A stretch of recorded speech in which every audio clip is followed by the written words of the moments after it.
You're mute. You're on mute. One job. It's lagging. So I guess no intro. We just It's coming. It's lagging like really, really bad. And I'm like, why am I lagging? That's right, ladies and gentlemen. This is not pre-rehearsed. This is just KG breaking the system, and now we Oh my God! Bring it in the correct way. He has. Hold on. Here we go. Come on.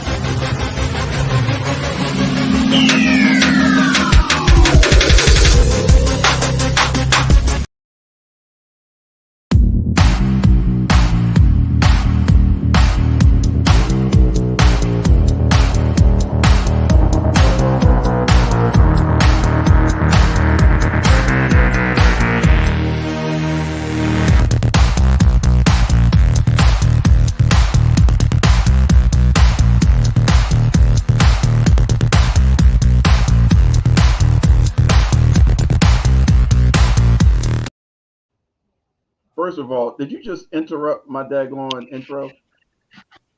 Let me jump out and jump back in. He played like 5 different intros while in that time. Did I?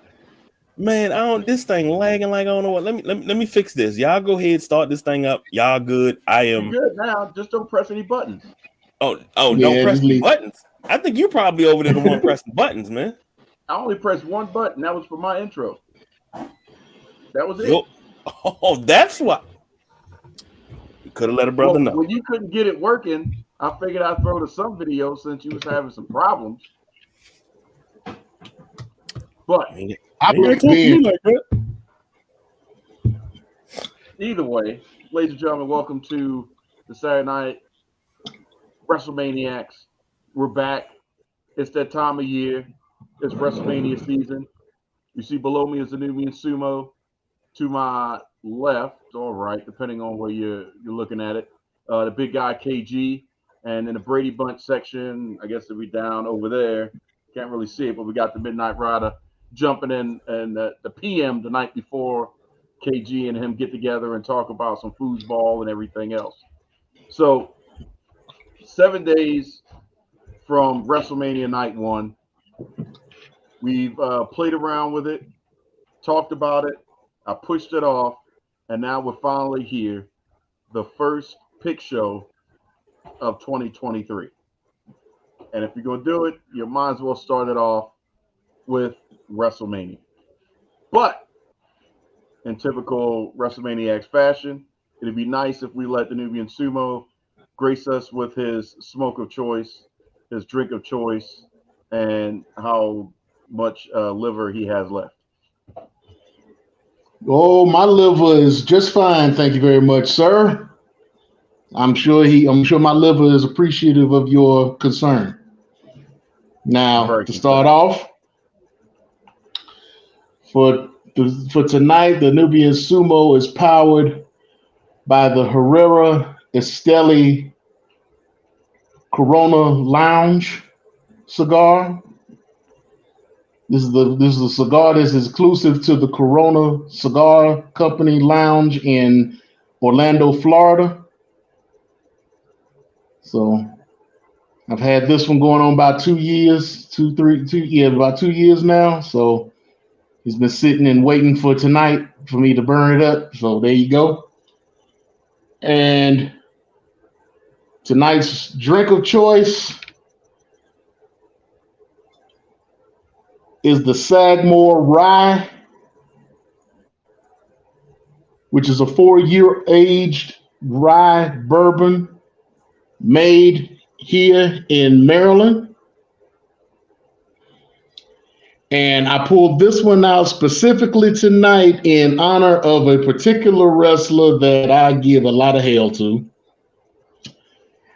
We've been going through the New Japan Cup series, and ever since the best of the World Junior Tag League, he's gone through that tournament. He's gone through the Wrestle Kingdom in a main event match for the IWGP junior tag titles. He's gone through a series of setup matches that led up to the match that he had on the 21st for the IWGP Junior Heavyweight Championship against Hiromu Takahashi, which was a losing effort. Now he's getting ready to start for the best of the Super Juniors, was going to start in mid-May. So here's to you, Lio Rush. I got to give it to you. You stay your ass in Japan and you keep putting in that work. Don't come back to the United States with that bullshit.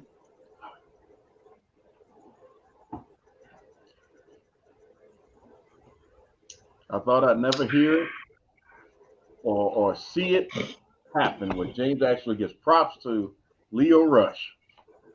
That's Now that is a damn tasty beverage. You gave love to your boy, KG. How you feel about that?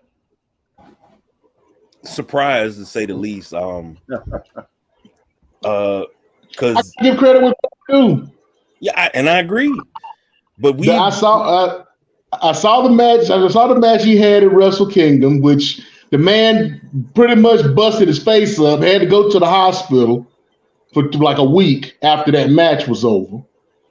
Then he goes into this series of matches and becomes the number one contender for the Junior Heavyweight Championship. He goes through 2 weeks of matches in tag teams, 6-mans, 8-mans, and 10-man tags to get over the last 2 weeks to get ready for this match that he had on the 21st, which was 25 minutes of excellence.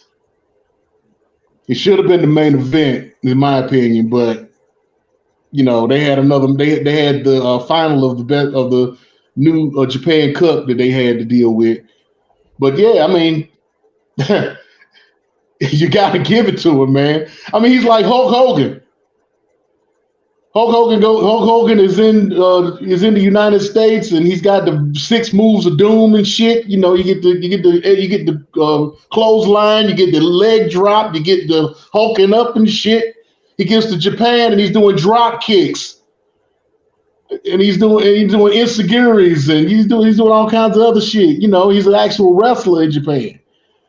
Lio Rush gets in the United States, shows his ass and don't know how to act and whatnot, shows his true color. But then he gets to Japan where he got to act like he got some sense, and he's actually putting in that work. So hey, I give credit where credit is due. That's why I say keep your monkey ass in Japan and keep putting in that good work. That's all I'm saying. So basically, all he needed was somebody to come over with a sword and say, "You know, do good work, choppy pee pee." Solve that whole thing right there. A little Kai and tie. Shut it down, boy. Well, Taka Michinoku and Dick Togo are still wrestling in New Japan, so. Yeah, I know. A little Kai and tie, get him in his place. So, WrestleMania season. The show is starting to come to something. I'm not 100% in strong consensus that from start to finish on Saturday and Sunday, it's going to be, you know, a barn burner. There's some matches that I believe are going to be worth the watch. And there's going to be some, yeah, you may want to go grab something to eat or, you know, go take a piss or something. I don't know how you guys feel about it, but either way, we're about to go in and make our picks and see exactly. Well, KG, you with us? I just want to make sure you know that you're not going to win. Just put that out there early because I believe I was the wiener last year when we did our picks. So you're always the wiener in my book. Absolutely. We're not going to talk about how big a wiener it is, but you know, Vienna sausage. I was thinking about 53-footer. So.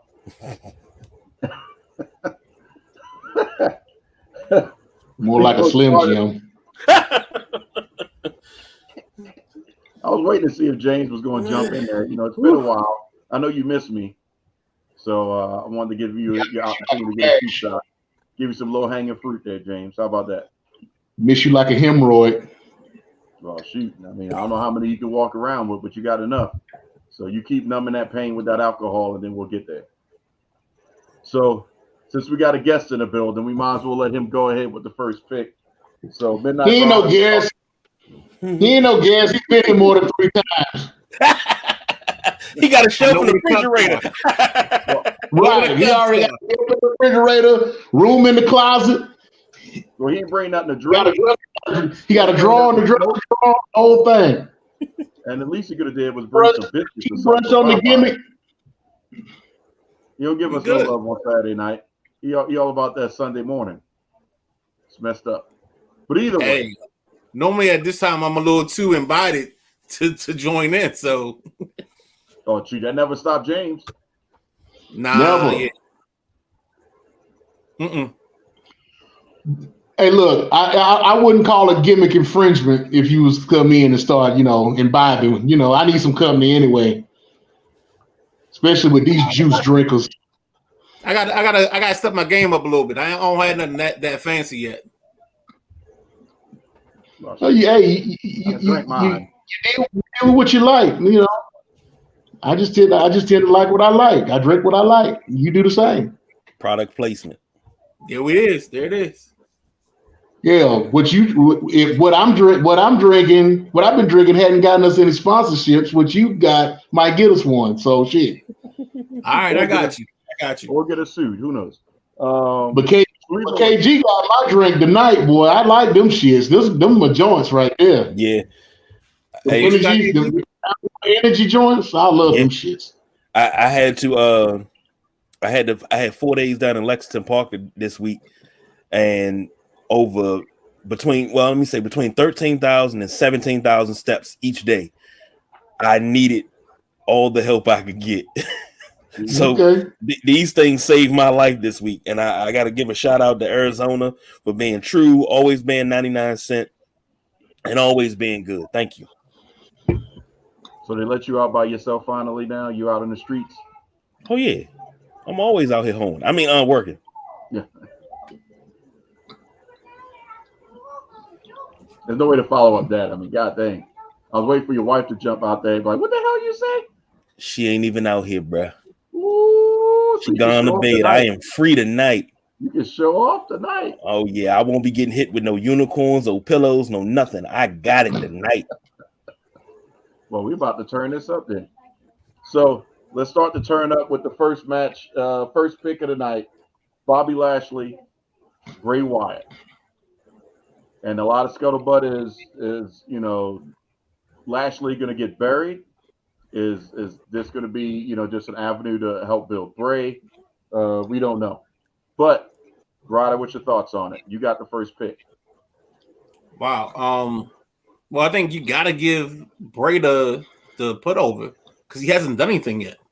So, with his work, somehow there's either the angle that you don't have Bray. You have Bray lose dirty by bringing in Uncle Howdy. Is that his name? Mm-hmm.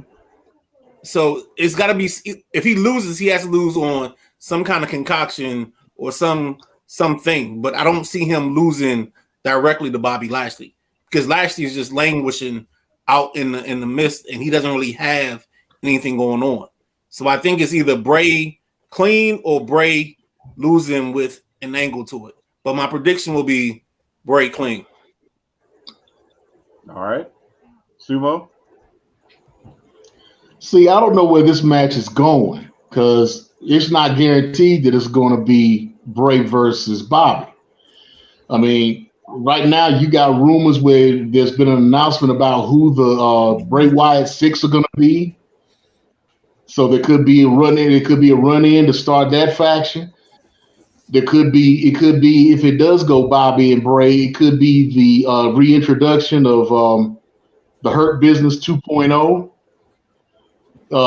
Even if Bray doesn't get involved in this match, it could be a surprise person to come in between Matt Cardona, Brian Cage, and whoever else they decide they want to try to bring in. Jay White. It's what's his name? Shit, I can't think of his name right now.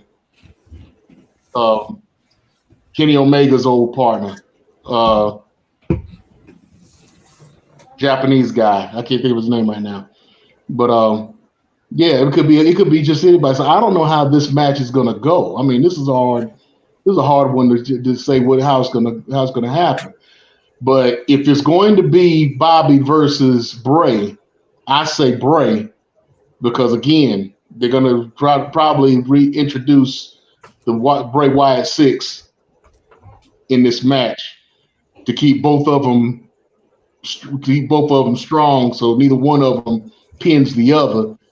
You know, it builds up Bray and it keeps Bobby where he is to where he can start up a new storyline whenever they're ready to use it. I agree. Wyatt 6. They may try to do that, well, I don't know how to go over what they tried to do with the NWO and DX. So you have Wyatt 6 come out, and then you have the Hurt Business come out. But we'll see how that plays out. But I'm going to give it to Bobby Lashley via disqualification, because that's the only way. If we're looking at the official rules, I think Lashley will get the dub. Wyatt doesn't lose anything because him and the 6 are making a statement against against Bobby Lashley, and then that sets up something else for the Monday after Mania. So that's my thoughts. KG? Well, first and foremost, got to throw this out. Did it go? Are you still there? You go. You just say what's going on, Raj. How you feeling tonight, man? I'm glad you joined us tonight as usual. I'm gonna give you some inside baseball on Raj tonight. He's actually at a party right now. Wow. And it lets you know what kind of party it is that he's listening to us on audio. Secondly, we got to cancel the turn up because I just got to, if you seen the hand that came with the rub and the pat on the shoulder, yeah, that was that don't get fucked up pat. We got to cancel the turn up. Yeah, I did notice that as I was giving. Yeah, so we got to cancel the turn up tonight. Sumo, you didn't see I knew what happened the second the screen went blank. I knew what was going on. Yeah. Oh no! I caught it while I was in the midst of my soliloquy, my filibuster, if you will. She came down the hall on me, man. She was like, "Say what?" I was like, "Huh?" She's like, "Say what?" Oh, I saw the hand. I was as soon as I saw this, I was like, "Yeah, okay." What's that? The Ike Turner meme. You know what I'm saying? Yeah, that was pretty much it. Now on to this match. I don't understand the relevance of it. What's the purpose? You to come to WrestleMania, we always had a road to WrestleMania. You have to build this up. You have to push this. I don't think the amount of time they've pushed this, we talk about long-term planning. We talk about 6-month programs. The payoff is at WrestleMania. The payoff is at SummerSlam and things like that. Survivor Series for tag teams. What's the point of this? This just seems pointless. It's called filler. Yeah, this is the granddaddy of them all. You don't have filler in the granddaddy of them all. Oh, I'm sorry. Matches in the weekend. Well, it wouldn't have been filler if Rock. We say, Sumo? I said there are going to be a lot of filler matches within those 2 days. The 2 days makes the filler happen. It shouldn't still be 2 days. That's the problem. They should have went the Sunday and the Monday after and the Friday after. Let it flow that way instead of trying to double cash grab. Hall of Fame should be Saturday and early, and NXT would be after that. Well, NXT should be Saturday anyway. Right. You could flip the two. Well, NXT is Saturday. But no, if NXT is Friday, right? No, it can't be Friday because you got SmackDown. Oh, we'll have to look at.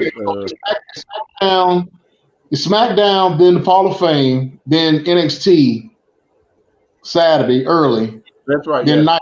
the Hall of Fame is with that. That's still stupid. Yeah, the Hall of Fame and the Hall of Fame is coming on right after SmackDown. That's still stupid too.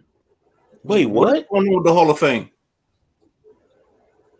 Yeah, so they're going to do Friday night SmackDown, which is going to include the Andre the Giant Memorial Battle Royal, and then they're going to do the Hall of Fame right after. Which I don't know if they're going to do that on Fox right after, or if they're going to do that on just Peacock. It'll be on Then they're Peacock. going to have. Then they'll do NXT probably 3:00 Saturday afternoon. Then that'll go into the pre-show, and then the first night of WrestleMania, and then Sunday will be the second night. What is the WWE Hall of Fame even trying to be? Nothing Well, now. Not too much now because right now you only got 5 people that are supposed to be in it. They're only doing 5 inductions this year. They've already announced 3. But last year there was Booker T's wife, and then this year there's Andy Kaufman. Like, what are we really recognizing? Andy Kaufman, Rey Mysterio, and the Great Muta. I'm cool with Muta. I'm cool with Ray because we talked about Ray. Kaufman, he could go in. He could have been in, but right. What's the purpose? I mean, is it a vehicle just for King to be present? Pretty much, I think. That could, so you got your headliner. You got your outside guy. I don't think Ray's going to be the headliner. They were trying to get Batista to be the headliner, but he chose not to be in it. And I'm thinking that he chose not to be in it because he's been on this kick against not being in the Hall of Fame for a while now. And then B, he's cool with Ray, so he don't want to take Ray's shine. So Ray's the headliner. You got Muta as your outsider. Then you got Candy Kaufman as your celebrity. They said they're not doing a tag team this year. So yeah, because who are going to put in but the Hardy Boys? That's why not doing a tag team. The natural evolution would be the Hardys. Or the Killer Bees. Well, the Killer Bees, they were the first ones in the Hall of Fame. You didn't know? They were flying around at the first Hall of Fame induction ceremony. Yeah, the Killer Bees went in before damn Andre. They were in a pre-show. Yeah, they had their own special induction before Andre the Giant went in.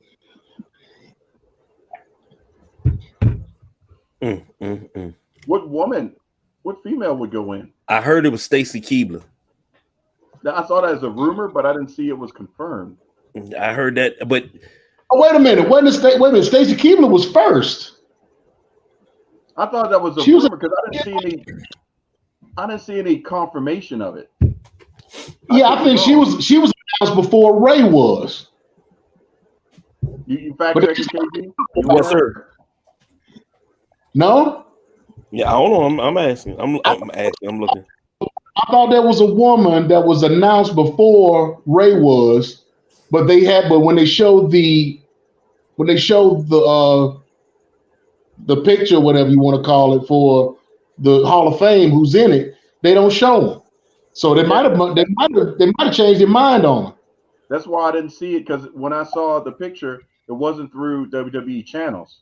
So that's why I'm like, nah, that can't be real. Because I've seen Victoria with a Hall of Fame thing. I've seen a couple people's imagery out there, but I was like, well, I wouldn't be mad with Stacy Keibler, but at the same time, I still would prefer Victoria. I think she's about due. She's done more in ring for the business than Stacy Keibler has.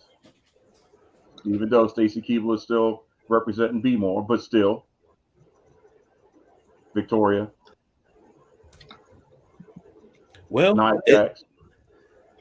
Not yet. Nia Jax got her own special Hall of Fame. I just wanted to see what you would say, KG. She got her own special Hall of Fame. Don't worry about it. But my hole. That's what she be saying around KG. My hole. Yeah, boy. Anyway, stop. Don't get that We're not man in gonna trouble. do this. Stop. We're not gonna do this. We don't need no more random hands showing up. Trying to get the hand to come back. Oh, shoot. I'm trying to turn KG into Mark Henry tonight. I'm trying to get the hand to come back. You know, man, she goes back and she watches these shows in the middle of the night, and then I wake up. You said what? I don't remember anything, man. It's like a blur to me. I don't remember none of this. But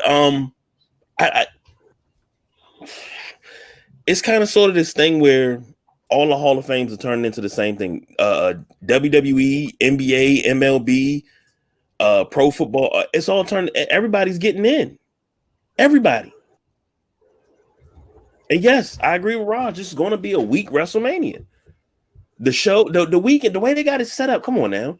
You're not even giving the Hall of Fame enough time. You're saying, well, let's just throw it on after SmackDown. People got to go to bed. People tired. We old. Yep. I mean, they rolled the dice and tried it. COVID times, I get it. Non-COVID times, y'all need to get back to what it used to be. I was okay with it being a cash driver, a revenue driver, providing you had superstars and megastars getting inducted. And I just wanted to hear the road stories, and stuff like that, and see who was going to, what the introduction was going to be like, things like that. As we start the transition, and mark my words, this is the first of it, this Rey Mysterio situation is nothing more than an avenue to build heat towards the match. Because how you going to induct him into the Hall of Fame, and the person that would induct him is his competitor? Who else going to induct Rey Mysterio? Would make sense. Why would my son? They already announced who's going to induct him. Who? Conan. Oh, that's right. And that's Conan's inducted. Not really. Conan. If it wasn't for Conan, there would be no Rey Mysterio, because he's the one who brought Conan. Conan is the one who brought Rey Mysterio into the United States. Yeah, I can see that then. He's the one who got with Paul Heyman and brought him and Psychosis into ECW. Yeah. That's true. So it would be for Conan to be the one to induct him. Now, if it wasn't Conan, it could probably be Batista or Edge, or if they wasn't going into this angle, it could have been his son. Yeah, there are a whole bunch of people that could have chosen to bring in Rey Mysterio, but Conan is the best choice. Yeah, considering that they have the angle going on, yeah. And to give Conan a live mic. Hold on, Vato, what's happening? you know who they could have put in this year? It would have caused a stink, but it's deserved it.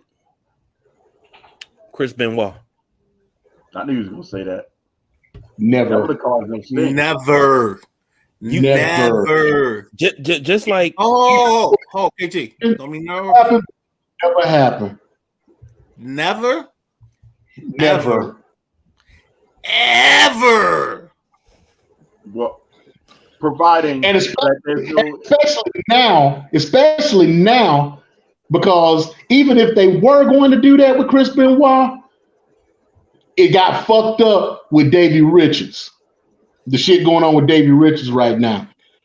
Davey Richards has had, for those that don't know, Davey Richards had to retire from wrestling because he got caught up in a domestic violence incident that he's claiming did not happen, of course, allegedly. But there's some woman, and now I didn't know he had divorced from Angelina Love. But apparently Angelina Love is messing around with some dude named Fodder that she's in NWA with. And they call themselves the Psycho Couple or some crazy. But I didn't know they had divorced.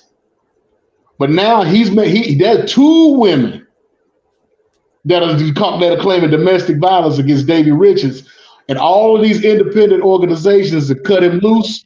And he's just like, you know what? Before I get canceled, I'll cancel myself. I'm retiring. And it ain't like he ain't got nothing to go to because the man is a paramedic, is a trained paramedic. So he ain't got to never see wrestling again. The reason why I say Benoit, because we've said it several times on this show, and I'll say it till I'm blue in the face.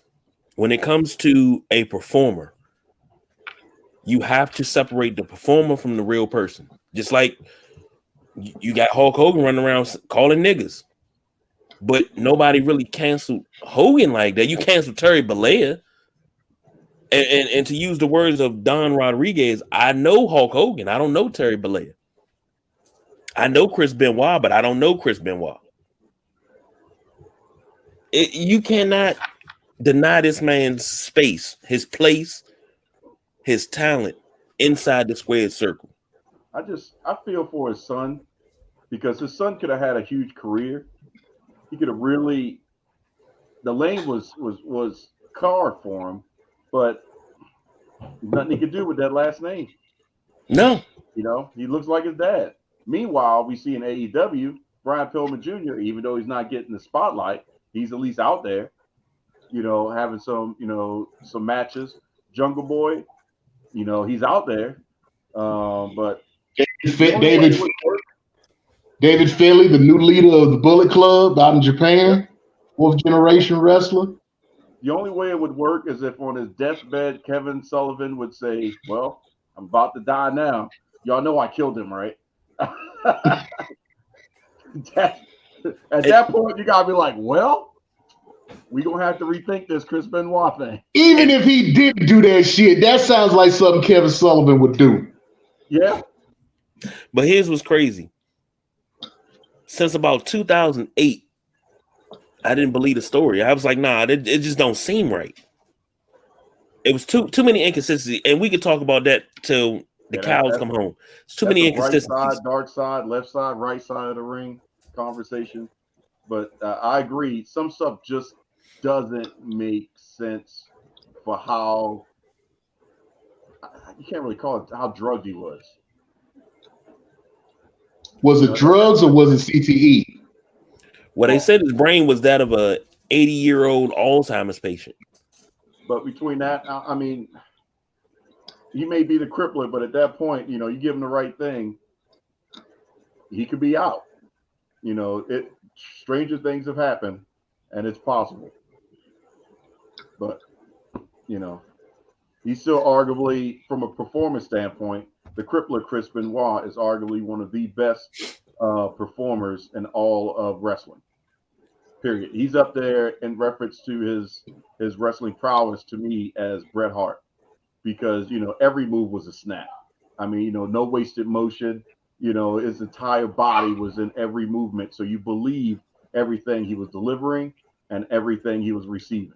I mean, you know, that is the epitome and the upper echelon of, you know, what we don't see that often, because, you know, the Bendito won't get in. Hold on, let me hit that. So, but either way, KG, we're gonna dial it back a little bit, and you still have to pick Lashley versus Bray. I'm gonna go ahead and go Lashley because they not on they're not on Bray. What you guys got? Well, we got the fact that you following my lead again, just so that way you can try to get a dub. Here we go. That's what we got. Here we go. Just putting it out there. Just putting it out there. Make sure that, you know, everybody's aware, because, you know, it's two Brays and two Lashleys. That's what it is. Okay. So if you're going through FanDuel or anything else, you got a 50-50 shot at this one. So we talked about the Hall of Fame, so I guess it's apropos. But I'm putting the asterisk beside mine because I still don't believe it's going to be Bray in that match. But I'm putting an asterisk beside mine. No, look, you can't put an asterisk. You have to pick a winner. Like when a belt rings and it goes in a book. You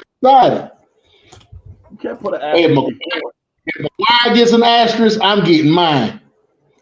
you putting the ass in it, but you know, You're the you ass. can't put no asterisk in it. You're the ass.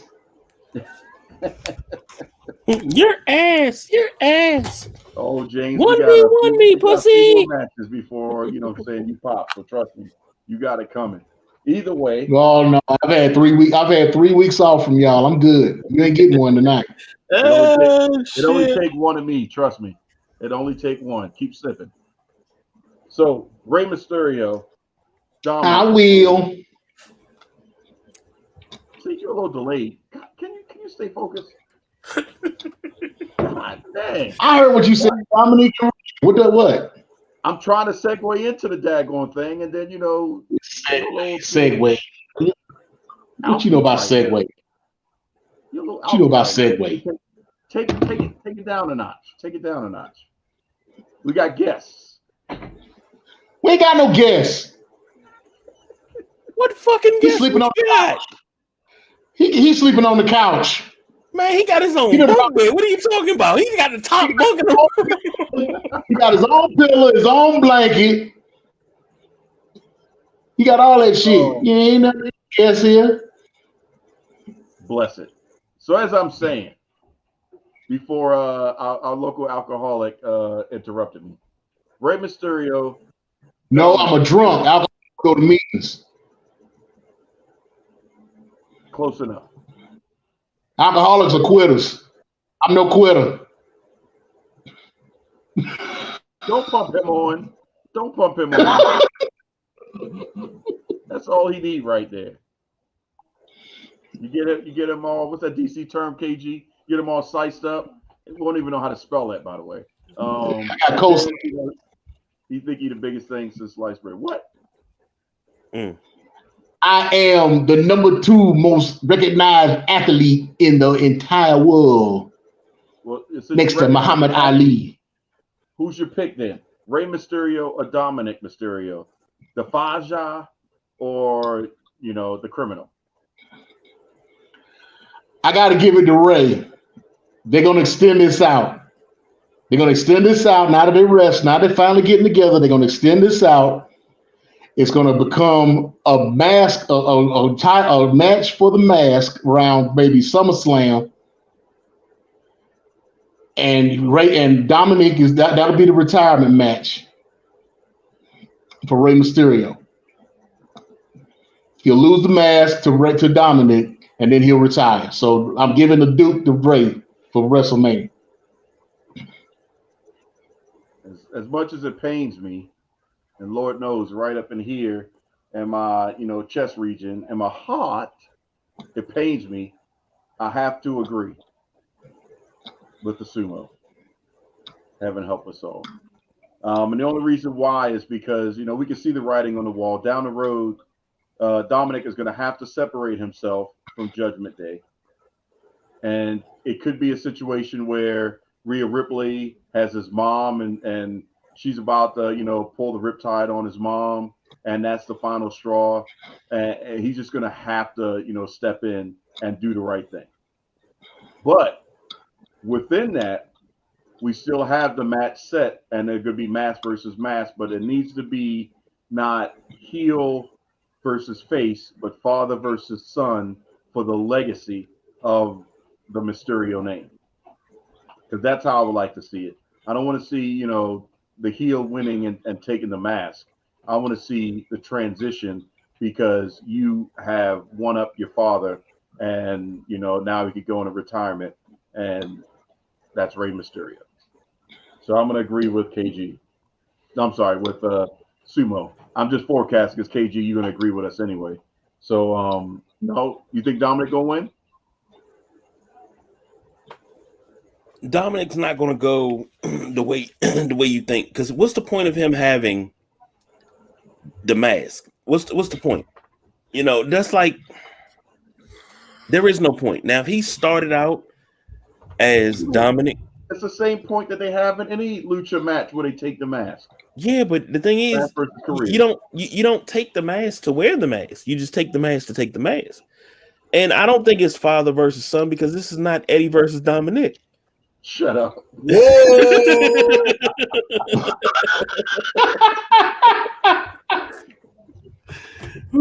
Well played. Well played. But I do think it's going to be a good match. But I got to agree. Ray's going to win this one because, I mean, come on now. You got to put him over for this Hall of Fame. But you know what? Take that back. Double disqualification. How's it going to be a double disqualification? Because this is pretty good right now. But Ray also had, Dominic also has heat with Edge and Beth Phoenix. So I don't see this. I don't see this being a clean finish at all. But remember, Edge has a match. I don't know what night it's going to be on, but Edge has a match. It'll be night one. It has to be. You can't Give have it to Ray. that and Roman in the same night. You're going to exhaust people. Give it to Ray. It's not that they haven't done it. There's been some weeknight ones before. They packed the second night. I'm quite sure with Cody there, they've learned something from the fails of Tony Khan. You can't have that much emotion going through. By the time you get to the main event, people are gassed. You know, but we've also had some weeknight twos, and night one was the best night. Yeah. What was that? 2 years ago, night one was the best night, and night two paled in comparison. That was Sasha and Bianca's year, right? Mm-hmm. Yeah, because that was the Undertaker, AJ Styles. It was 2 years ago. Yeah, nothing could compare to that night one. That night one ended. I was salivating. I was like, I want more. Put it in my veins. I need more. And then you come in Sunday. Yes. No, I was up. I watched that. No. Yes, I was. You sure? I'm positive. Go fact check that. You got it. However, night two was garbage, hot garbage, and it was long-winded, and I fell asleep. Yeah. So Ray, Dom, Sumo's got Ray. I got Ray. Dom's got Ray. KG's got. I got Ray. Ray. Dom. Easy. You just want to be that guy? No. Because here's the storyline. The storyline becomes it's the Hall of Fame. We're trying to make Dom the biggest heel of all time. So we started Friday night with him saying the words to his mom to even get the match to happen. So now we need Dom to do something to carry this character over. We got to get Dom over because Dom isn't a good wrestler. I'm sorry. He doesn't have this is his one shining moment since we're talking about March Madness. This is it. So he got to live through this. So we got to let him go right here, right now. So I'm going with Dom because something has to happen. Maybe he like pushes his mom down in the midst of the match somehow, some way, and then he pins Ray and he takes the match from Ray. Like this has got to be like the ultimate tsunami of things to happen for Rey Mysterio, and then he gets vengeance at SummerSlam. That's how I see it going. Oh, so you see it going the opposite the way I said it. Okay. Yeah. I see him going like I see them really push because Dom's over as a heel right now, and he's not good enough in the role of being a heel. Like he has no MJF in him, but it's enough of a story. MJ. You know what I'm saying? He's got enough of a story to make it like plausible. He doesn't have the charisma and all that, but he's got enough of it because it's Rey Mysterio and Rey's so beloved.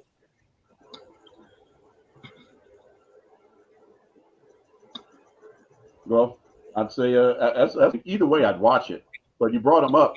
Technically, come this weekend or next weekend, we'll be on the 12-month countdown to potential MJF in the bidding war of 2024. Because if they go make a cash scenario happen, he could show up at next year's WrestleMania. Perfect song. We still going through the summer of Punk, the summer of MJF. We still dealing with that because, especially now, they doing the last little bit they want to do with him because now they brought in the four pillars together. So that's never happened when the four pillars have been together the whole 3 years. What are you paying for this? Who did you pay? What family member is this? Oh boy. Ain't no way. Who is that? Probably one of the kids. It's probably one of the kids. It's gotta be. Gotta be one of the kids. Gotta be one of the kids. That's why you notice he went off camera. He like Roman. He got his bloodline. He got his bloodline kicking in. Come on, man. Look, hey, get the people what they want, man. Is this why my check was short last week? Yeah, man. God, that dude's trying to. Come on, man. Don't do that. Whatever gives you courage, man. KG being like the real KG and like KD and got a burner. Well, no, he got the tablet going. I'm quite sure. Yeah, that's why he's looking down. Yeah, that might be KG. Say what man. I love KG. He the greatest of all time. He's great. Oh, KG, he's our man. If he can't do it, no one can. Yeah! Wow. Don't get mad because I got a fan base, man. Get mad because I got a fan base. 2, 4, 6, 8. Who do we appreciate? KG, yeah! So, KG, you ride your hard boy, you better get him. If I was you, I wouldn't take that. Oh, look at folks instigating over there. You try to stir the pot over there. Oh, Mr. Rodriguez got the mofongo going and whatnot. Got to stir the pot. I ain't got to stir no pot. Come on now. Oh, that's definitely KG. What they gonna be me? That's definitely KG. It's gonna be me. Come on. That's definitely KG got his phone over there, his tablet or something on the side. Yeah, Mr. God bless. This dude is over here. That's what I got on the side. Picks. That's it. Picks. Yeah, okay. Picks. Now hit that little page, hit that little second, third page up there on the top of the screen. Right, exactly. Right now. Hit him with the Rusev Day.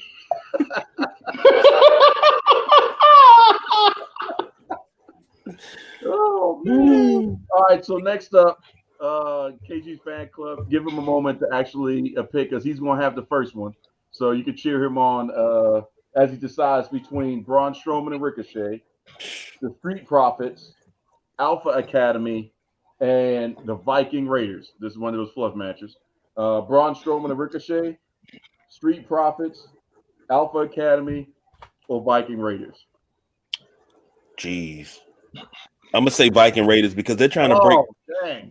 Come on now. They're trying to break the Street Profits apart. They poured it on thick. So KG just stole my thunder. Stop it. Stop it. Stop it. KG, come on, man. Come on, KG. Hey, man, when people spitting facts, baby, you got to say what you got to say. She liked my comment about the low end theory. KB doing stuff like that to your boy. Now, come on, now. Goodness gracious. What are we talking about again? Lord is my shepherd. He know what I want. Jesus. So the angle I think that needs to happen here in this match is that Montez has to start the separation from his partner. So I think they have to lose in some shape, form, or fashion. And I think they have to lose from a way of them hitting each other or them costing each other the match. Because I don't care what nobody says. Montez is way too popular and way too good. And they even did him dirty. I don't know if it was when he lost the Theory. He shouldn't have lost the Theory clean. Right. He should have had something happen it should have been a way for him to lose 30. And I think that should have been the start of the separation of church and state, where his partner came in to try to help him, and it ended up costing him. So that way we build that storyline to the separation. Because I feel like Montez should be in the Intercontinental title scene coming in at SummerSlam. Because we saw him do his thing, and we need to build him the next 2 or 3 pay-per-views to get him going. So I don't see them doing it. I guess they can force feed this Viking Raiders thing. But because it's WWE and they hate tag teams, my prediction will be Braun Strowman and Ricochet. Yep. Because they don't believe in true tag teams. And they've always shown me that they will go out their way to push a put together bullshit tag team that they thought of in creative.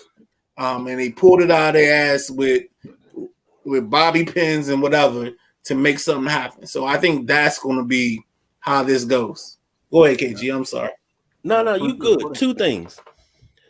When WWE does pull tag teams or factions out of their ass, they never run with it. Because you had something a few years ago with Aleister Black, Ricochet, Mustafa Ali, and what's my man name? Bald head dude was talking with the African accent. Apollo Crews. Apollo Crews. You had something with them, and you did not build on it. That's something that you could have put mid-card, and you had something going. You didn't do anything with it. Now, my second thing is, I hate that they don't really care for Andrew Dawkins and Montez Ford being together, because the Street Profits were so white hot when they came up to Raw. I'm sorry. Yeah, they came up to Raw first. Then they went to SmackDown. But they were so white hot, you didn't capitalize on it. But now you want to break them apart because, okay, Montez Ford, his star is rising. But when his star is rising, why don't you do like you do with the New Day? Allow Andrew Dawkins to star to rise too. I mean, you ain't got to pit them against each other, but you don't have to break them apart neither. Like, I don't like that. I don't like, I mean, I get it. And Midnight Rider, you are absolutely right. It's going to happen. It's going to be some sort of fluke. But the thing is, these guys should stay together. And they should have had a serious run with the tag titles.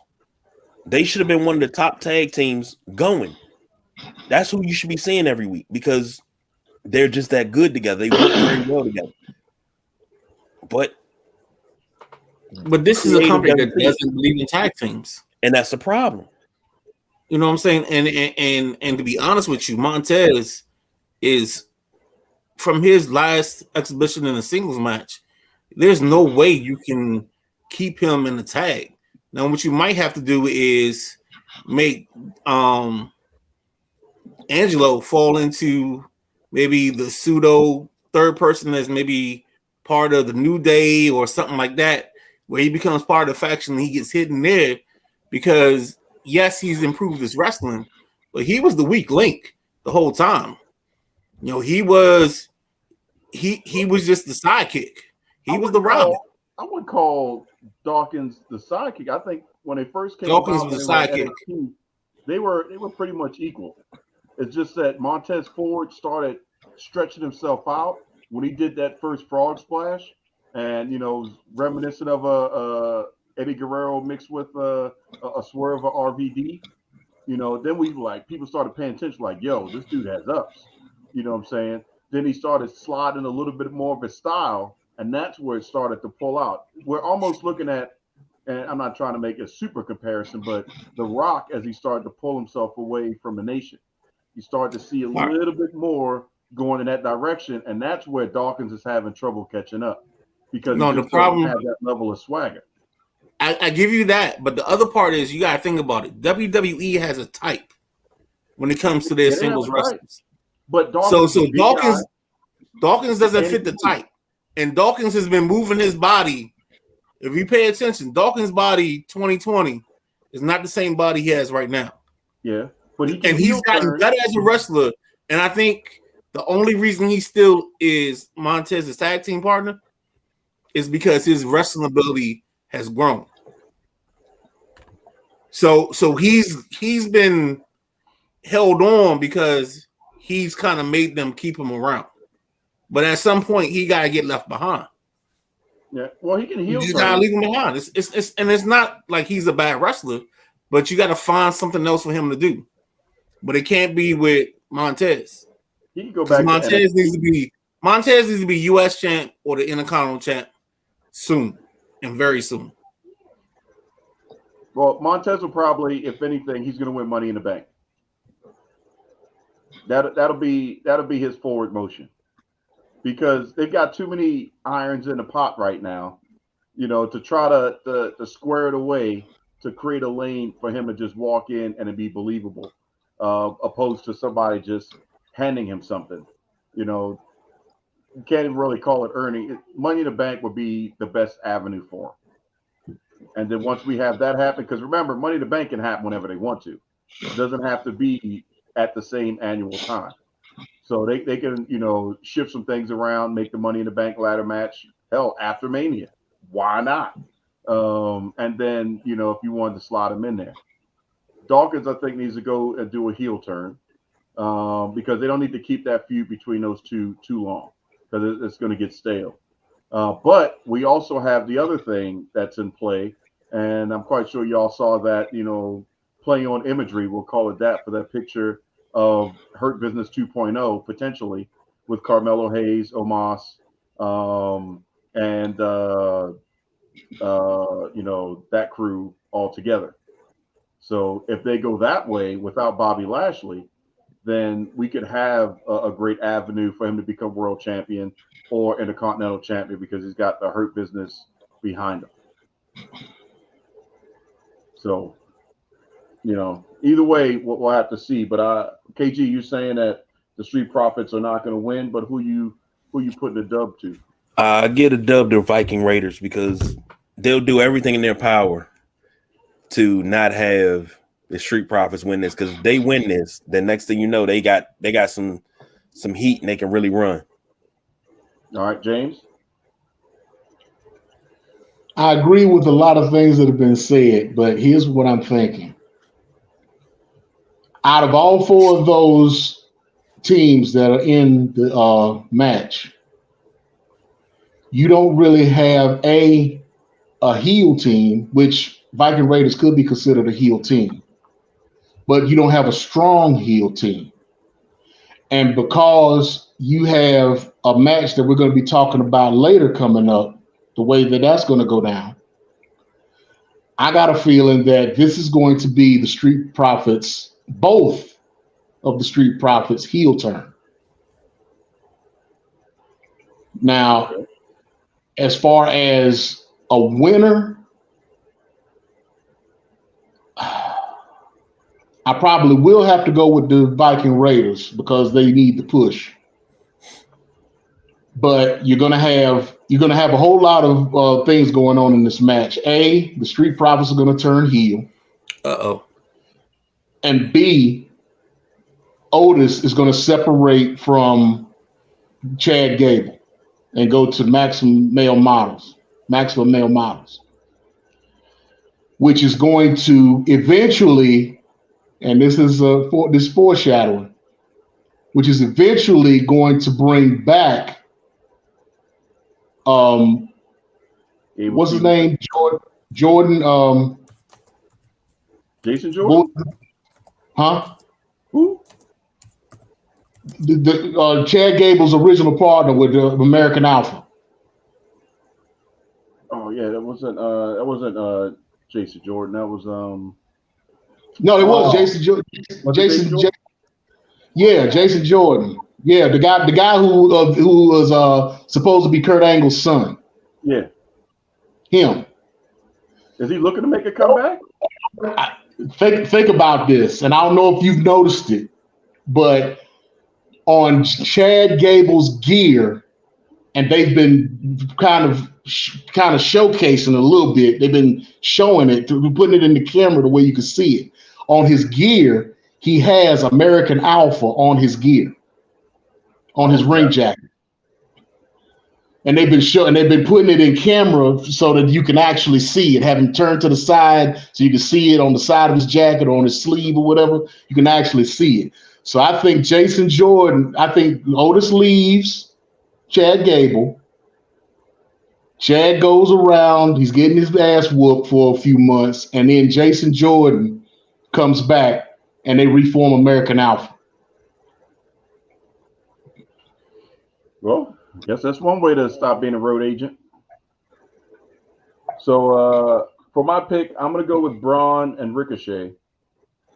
Nothing against the Viking Raiders, but they're just there to be there.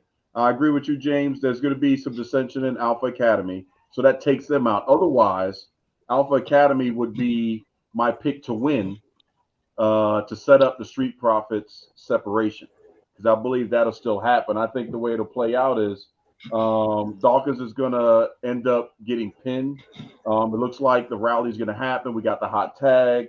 You know, Ricochet was able to get the tag, so now they're working on Braun Strowman. Something happens, miscommunication, whatever. But Montez Ford gets knocked out, and then Dawkins is the legal man. Braun hits the right hand, knocks him out, 1, 2, 3, and then Montez Ford is pissed. And then that's how the Street Profits separate. But Braun and Ricochet get the dub. If that's how I had to script it out loosely. See, my thing is Otis leaves. The old girl comes down, gets Otis. Otis leaves the match, leaving Chad Gable by himself. The heel turn happens with Street Profits against Ricochet. They do something to Ricochet to start up a feud between them two, because it's already been put together with them two, because they were face to face on SmackDown yesterday. Then you have one of the Viking Raiders pin Chad Gable. Since they done worked on him and he's been by himself the whole time. Right. But the Street Profits don't split up, they just turn heel. Start a storyline with Ricochet and Braun Strowman, which turns into a storyline involving another match we'll talk about later. Okay. All right, we'll put a pin in that one, and then we'll slide over. Well, we'll glance past this match just because it's not completely fleshed out yet. But again, filler with Liv Morgan and Raquel Rodriguez versus Natty and Shotzi, Ronda and Shayna, and 2 other people. Whatever. We'll move on from that. I'm quite sure there'll be a couple people from NXT and something else. So they're just finding a way to throw the women out there. Glance by it. Now, it's a shame it's not Toxic Attraction. I would love to see Toxic Attraction in there. That'd be a shoe and win. Yeah. But let's talk about our first championship match of the night, and that's going to be the Intercontinental Champion. It was somebody had posted, and I forwarded to you guys that Gunther has not been pinned since being called up to the main roster. So it's him versus Sheamus versus Drew. Not happy with the fact that we got Sheamus and Drew in a match against each other again. But my pick is just going to keep the belt on Walter for now, because I would like to see him versus Pete Dunne. They have some unfinished business.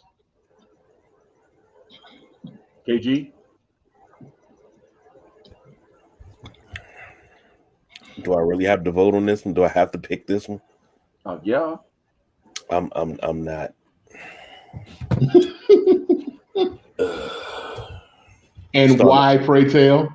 I'm starting to feel the effects of this energy drink. No. Well, it should take you the other way instead of. That's later. Oh boy, that's a long night. Oh, you'll mix it with something, huh? Okay. Yeah, I'm gonna mix it with this daggone burger and fries I'm eating. And around. I guess I don't really have much of an explanation, because once you change someone's character, you change their appearance, you change everything about them that made them as hot as they were. I really don't pay attention to them anymore. So I'm not going to talk about this like I know what I'm talking about or I got all the answers, because I don't. But I guess I'll go with Gunther.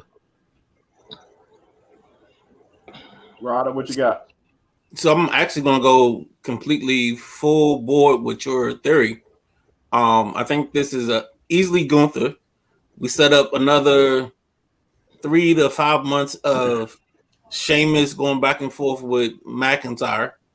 And then, because we're going back to the name of Peter Dunne, I think that actually sets up Peter Dunne versus Gunther match later on at Mania. I mean, not Mania, but at SummerSlam, because they have to create some kind of separation in that moment, and they need to get Dunne his story back. They got to get him back being somebody important. Now, he probably won't win at SummerSlam, but he'll at least be a contender, because the WWE doesn't like to move championships over people. So Gunther might be a champion for like 875 days. You know what I'm saying? But, before Moses says, let my people go, and he splits the Red Sea. But, yeah, I just don't see no way that Gunther loses this match. I see us just going through another cycle of Sheamus versus McIntyre in some shape, form, or fashion. Like, they just keep going to it. So I don't see how they walk away from it. I agree with you, but I think that Gunther will lose, put the belt on Pete Dunne to set up the easy win for Montez Ford to beat Pete Dunne to get the belt off of Pete Dunne. But Pete Dunne's not in this match, right? This is a 3-way. Yeah, no, I'm saying I'm talking down the road. Oh, okay. Gunther wins to set up Pete Dunne versus Gunther, because that's a return match from NXT UK as well as NXT in the US. And Gunther Walter then won both of them. Dunne beats him to solidify the name comeback. You get the Bruiserweight back, but then you got Montez Ford. If it is a heel turn for both Street Profits, then Dawkins could play a role in it. So, it could be a dirty win or it could be a clean win, however. But that would create an avenue to get a belt to Montez Ford, since they don't see the IC as the true lineage to the World Championship at the moment. They're really looking at the U.S. Championship as the true, as the way in to become, number one contender for whatever crazy reason. But that all could change depending on the results of the main event. KG? We've been doing this show since August 25th, 2018. Dang, and in that amount of time, how many times have we said that the U.S. title and the Intercontinental title should be used the way that they're supposed to, because those should be your number one contender titles? Who's the next to take over the reins of the World Heavyweight Championships? We've said that for 5 years now. Come on, son. It's got to be that. And it shouldn't took this long for that to come up and be like that. I digress. This is my wrestling version of the old man shaking his fist at the clouds. So, Nemo, you got the last pick. I'm going to go a whole nother direction from y'all, and I have to go off of what I've already said about the Street Profits being turned heel. Okay? They're not going to do anything with Montez Ford anytime soon as a single. And if I'm thinking, and in my thinking, he'll probably get the United States title before he gets the Intercontinental belt. But I digress on that. Now, my pick is Sheamus. I'm with Raj on this. My pick is Sheamus, and that's because they're going to continue with this three-way dance that they got going with Sheamus, Drew, and Gunther, because it's money. It's just money. They're trying to turn the Intercontinental belt into their BMF belt. Point. So put the belt on Sheamus, and let me correct y'all. They're not turning Pete Dunne into Pete Dunne. They're going to bring back the name Butch because they haven't been using it. So they're not going to change him back to Pete Dunne. They're going to keep him in the Brawling Brutes. He's going to be Butch again. I've heard it the other way. No. They've already said that they're going to keep him as Butch. They're going to start using the name Butch again on a regular basis. They're going to keep him in the Brawling Brutes. He will go up against Gunther without the belt. Just to build that up. Have Sheamus and Drew go against each other for a while for the belt. And then when Sheamus ends up being over and done with Drew, then they'll go back to Gunther because that's the money match. That's the match that they've been always going back to because they know they can make money with those two in singles. So Sheamus is winning this match. And that most likely will be your night one main event. Wow.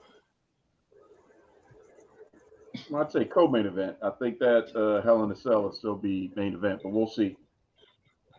Well, shit, that's the next match. Finn Balor going one-on-one in a Hell in a Cell with Edge. Brood Edge, maybe? Demon Finn Balor, maybe? Well, Edge has already called out the Demon. Right. And the Demon's undefeated.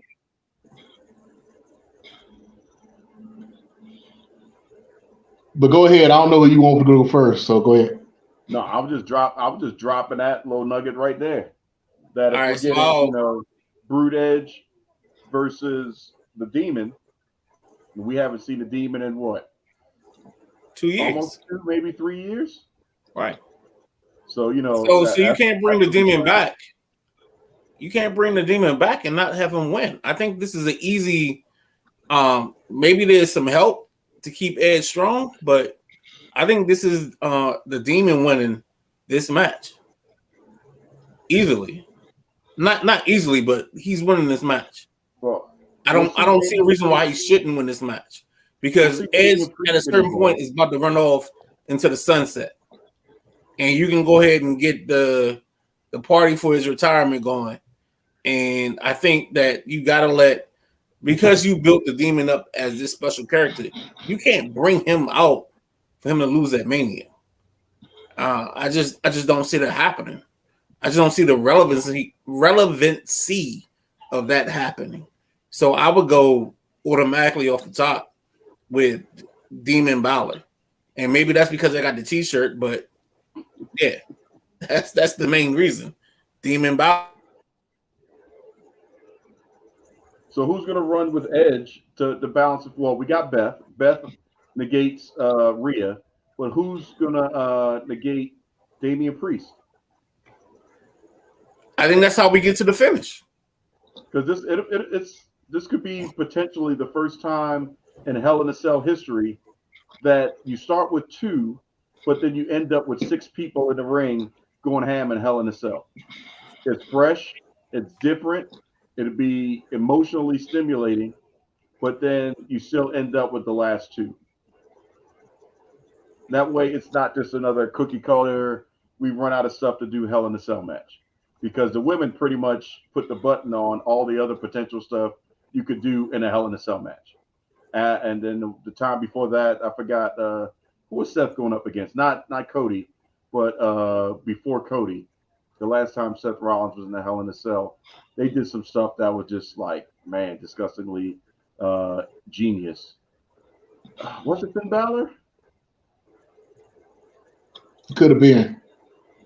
I want to say it was Finn. It's seeming right, but yeah. So that would be my idea. So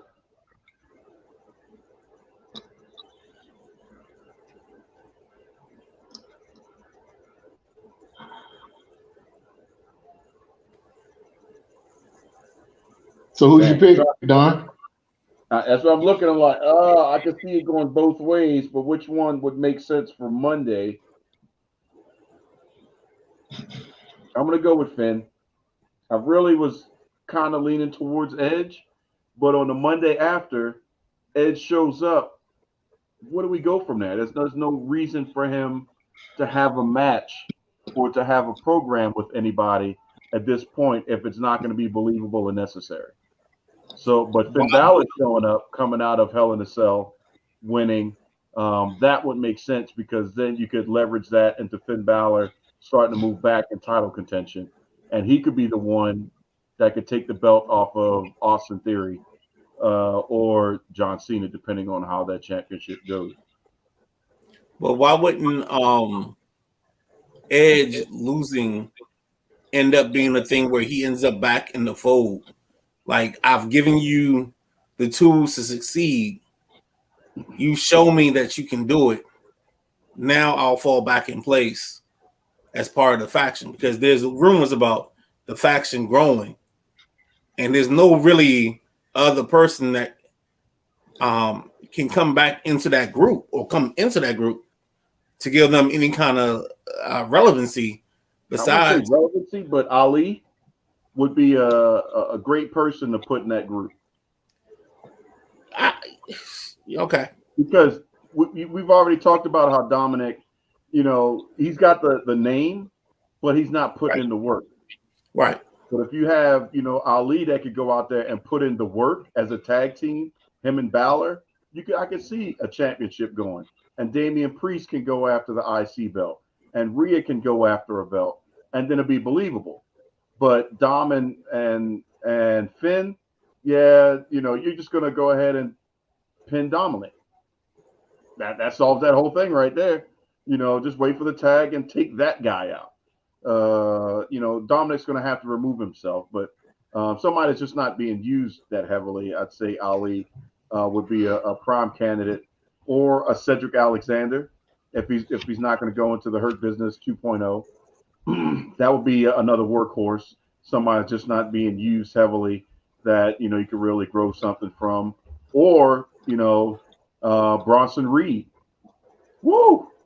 If they bring Bronson Reed into, man, God dang, they would destroy people hand over fist. Or why not have two women? Put Nia Jax in a group. She could be Rhea Security. I heard the pregnant pause. I couldn't get off of mute fast enough, but I'd like 9 in a group. Oh, is that the hand right there, KG?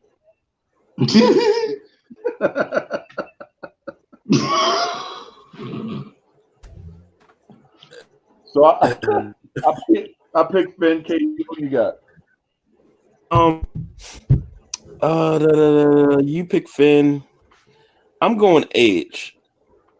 Okay. Because now, but I'm like James. I gotta put a asterisk on it because if we get Demon Finn Balor, okay, if you get the Demon, it's the Demon. No. I don't think anybody should lose. If you pick Finn, I don't think you should lose if you get the Demon. But if you don't get the Demon, Edge wins this.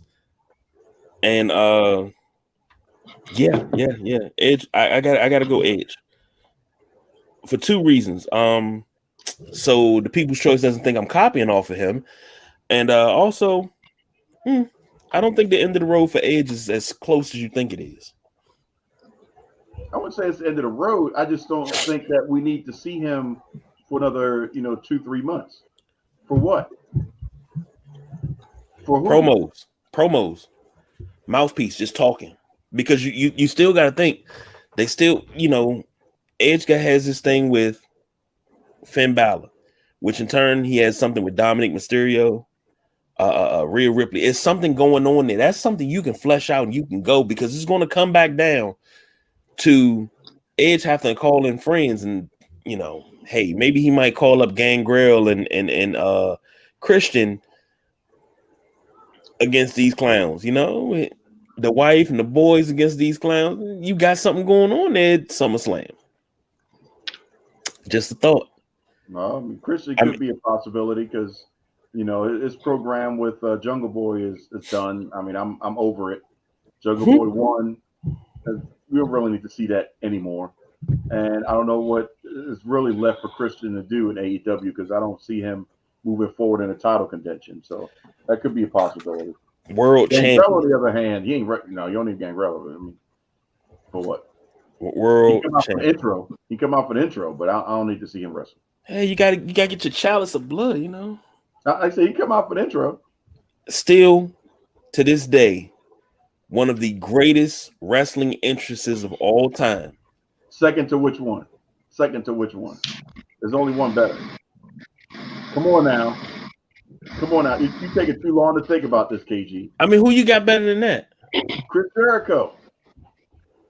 The original Chris Jericho with the countdown? No. Because let me tell you something. Oh my God! Let me to play SmackDown versus Raw and all that. But see, no. See, talked about it.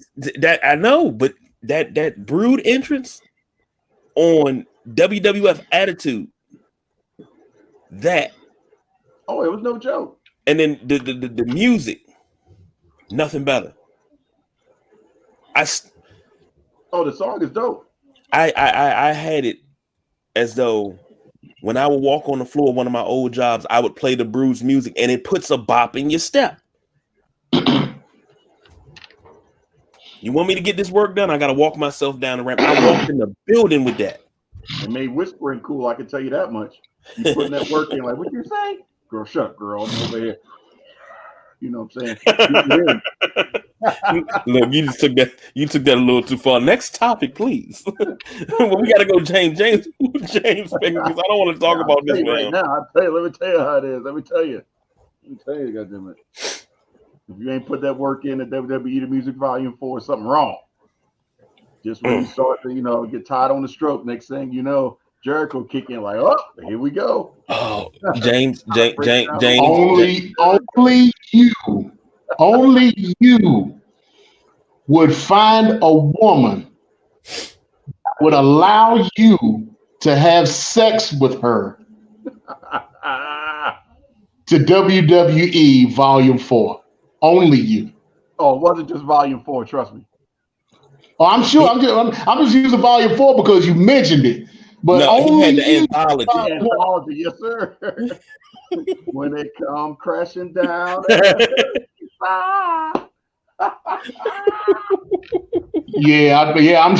I'm sure. As soon as he walks into the bedroom door from the bathroom, talking about he's a man.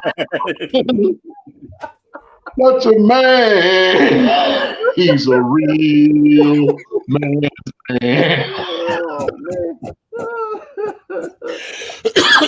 Oh my God. Okay. Like it, man. Working that good stroke, and then all you hear is that's gotta be King. They're like, yep. What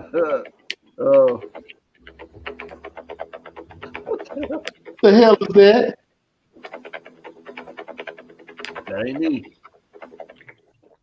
KG, you got somebody out there with a Disney review? See? I'm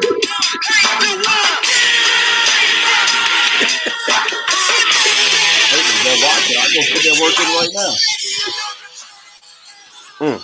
now. That unicorn gonna come out soon. Hey man, that's bad. Still in rotation. That's still in rotation on the phone. Don't get that mess twisted. Oh, that's the joint. That's the best intro ever, yeah. Exactly. Nothing like it.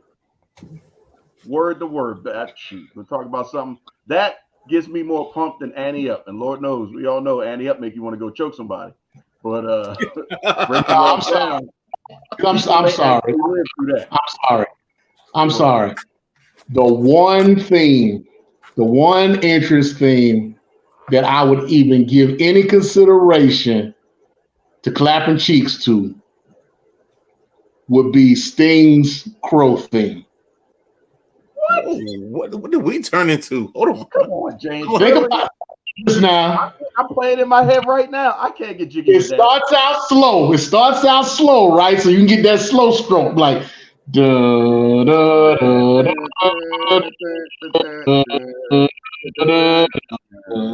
Yeah, And by the end of it, goes da da da da da da da. Now, And then at the end goes, and then you go. You know you put some work in KG, the sexual chocolate. It's sexual. Like, come on. No comment, man. No comment, because I'm not going there with you tonight. They got a comment. I already know. Ooh. Sting, no. Well, As long I mean, you ain't got to worry about, it's all instrumental. And as it goes, it gets faster and faster. And by the time you get to the end, it's a wrap. Halfway through, she looked back and be like, "This is Sting."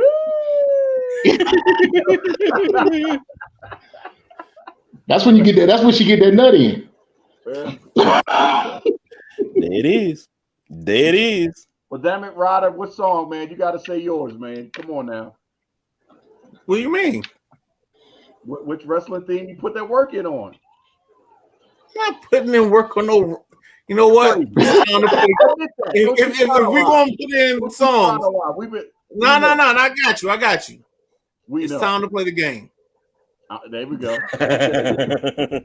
Motorhead, okay. There's a fan out here that hasn't even been playing it or had it in their head at some point. Like, yeah, god dang it. I'm gonna play you know what I'm saying? Yep. Most of those times was with Stephanie. And I mean, it's the whole beginning. Like you get out the car, you throw the water in your mouth, you spit it out as you're going into the bedroom. Yeah. Oh, she know then. Like, it's about to be serious. She know.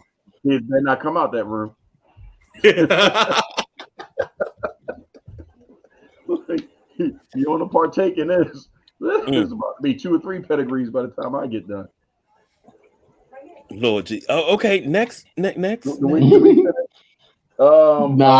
get my pick. I didn't get my pick for Edge and Balor yet. But I'm going with. If you've never seen the Wrestlemaniacs, yeah, this is the norm. Yeah, and we're an hour and a half in and nowhere near close to finish. So this. You see where this is going. And yeah, we never complained about that one. I can guarantee you. We got to run it. We got to run it. Look, we are losing viewers. Because they all going to get that CD player or turn their phone on and start putting their work in. Shit. Gave the women some options. Like, hold on, you mean all I got to do is play this song? He gonna be, yeah, you'll be hour and a half in with no finish. God dang. Hour and a half in with no finish. James, your pick.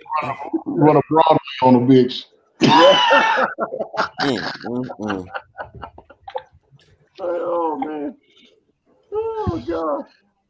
I'm gonna go with Balor, especially since he's gonna be the Demon Balor.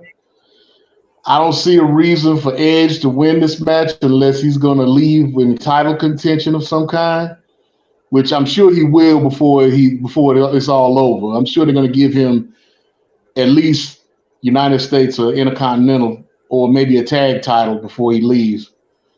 But yeah, I can't see him losing to the Demon in Hell in a Cell. I just can't see it. Yep.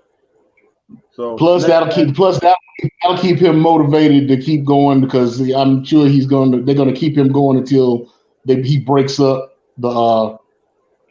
breaks that faction up. So you think they would break up Judgment Day and not like keep it going? At some point, but I'm not saying this would be the catalyst to it. It could be. Just like you were saying earlier, Dominic is gonna have to leave at some point. And Rhea's gonna have to leave at some point. Yeah, so they're eventually going to break up. But I'm not saying this match is going to be the catalyst to them breaking up.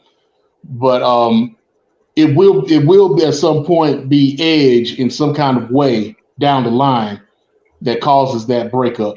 But they're not going to do it right away because they don't want that breakup to happen and the bloodline breaking up at the same time, because that kind of deflates both storylines. So it'll be a while before Judgment Day breaks up, but it will eventually happen. So while KG's in the mood to objectify women, we've got Becky Lynch, Lita, and Trish Stratus going up against Damage Control. I'm gonna make it easy for you, KG. My pick is gonna be Damage Control, just because Bailey. But just because Becky Lynch and Lita is not a title match, so them losing wouldn't matter. Trish doesn't needs it, and Damage Control has been on the losing end for a while, so why not give them a WrestleMania dub, and then down the road we'll see what happens with the women's championships. But I'm gonna go with the front and the back of Bailey. Whew, wow, he's in the back anyway. For you. I was gonna say something, but Bailey, she's a hugger. But I was gonna go with Damage Control anyway, so don't think I'm copying off you. I had that written down already. Thank you very much. And what theme song would you hug her with? Oh, she would definitely get It's Sexual, baby. And I'm gonna give it all to you. I'll take it back. I think that's the same CD. I had it with the Test theme song. Good grief. That's one you could put the genetic jackhammer on right there. You trying to create babies. Yep. Hey, I got nothing else better to do. Jeez. Sumo? Yeah, I'm gonna have to go with Damage Control too. There's no reason, like you said, there's no reason for those three to win this match. It doesn't hurt them to lose it. So, yeah. You'll probably open up night one, if I had to guesstimate. Ryder? No, they already said night one was going to be Cena and Austin Theory. Yeah. That's opening the show? Yeah. They're opening with Austin Theory and Cena. Okay, well, shoot, there you go. Yeah, so probably this is opening night 2. Yeah, and not even on a regular show, but in the pre-show, because this is garbage. I see it happen in the daytime. I don't even know why I gotta pick this, but let me be the polar opposite, and I'll go Stratus, Lita, and we give them one shining moment. Since it's the NCAA season, we give them that one moment they can walk off into the darkness and have like some happiness of being a team, because I think Damage Control is god awful at this point. So I don't, and outside of Billy's butt, I don't know. I don't see any reason for me to be interested in anything in the storyline. So I'm gonna go that Trish Stratus and company, they get over. And it's like that one shining moment, but then they come back on Monday and then they get destroyed. Okay. Well, we talked about them. First match, apparently. U.S. Championship, Austin Theory versus KG's boy, Jonathan Cena. Sumo, who you got? I got Theory. Any particular reason why? I don't see a reason to put the belt on Cena, especially since they're talking about him coming back for WrestleMania next year. And who he's going to go against, who knows? But I just don't see putting the belt on him, because it's not like he's going to be coming back on a regular basis. So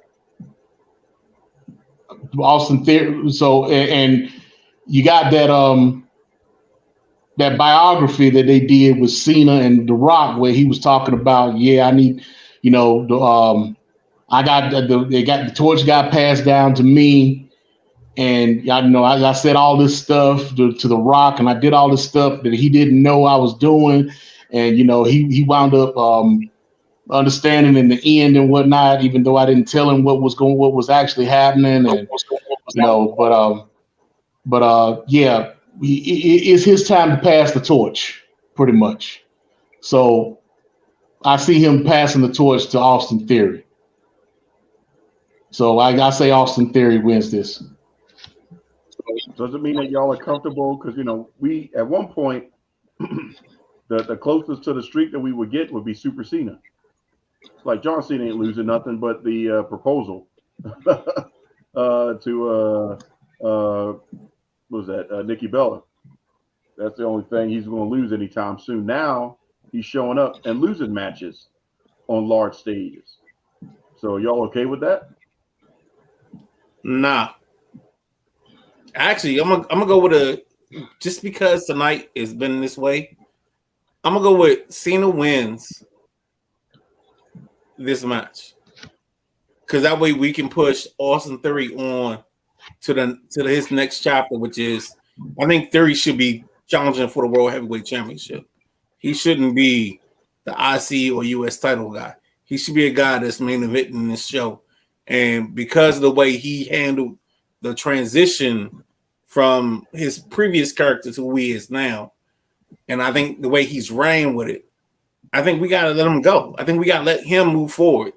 And then what happens is we get the obligatory, this is the U.S. champion and it's an open challenge. And this is where I see Montez Ford moving in to a title. Is we take the belt off of Theory, we put it on Cena, and then the Monday after Raw, after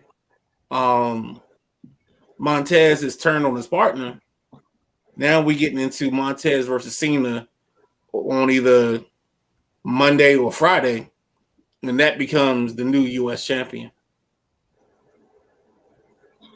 I can see that, because that would be a prime opportunity for two words to come into play during the promo between the two at the beginning of the show, and that being ruthless aggression.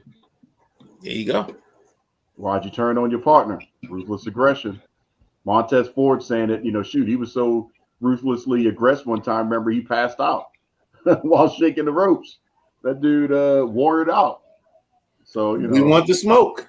Yeah. But they're using the ruthless aggression line with Theory though right now. Well, that's just the rub against Cena. Just to try to keep it relevant. With the Spinner Championship and stuff like that. I think Austin Theory is, he's got it, and he's moving in that direction. And I think the U.S. title is holding him back. The IC title would be where he needs to be in transition. So I could see him losing, but losing on Saturday or Sunday, gaining on Monday. And then, that would be something. So I'd say Super Cena would prevail for the benefit of Austin Theory. If it's not going to be revolving around the Street Profits situation, then I would see John Cena losing to Seth Rollins. And, that would be something that could go off, because Rollins could cut a promo back, and then that could take you to a pay-per-view rather than Cena dropping it on a Monday or a Friday. That would be a pay-per-view match. And, Seth Rollins is so white hot. The stomp could come out of nowhere. You could see a FU transition. Rollins drops down out of the FU spin out. Pedigree. Cena's getting up. Stomp. 1, 2, 3. Rollins wins. KG?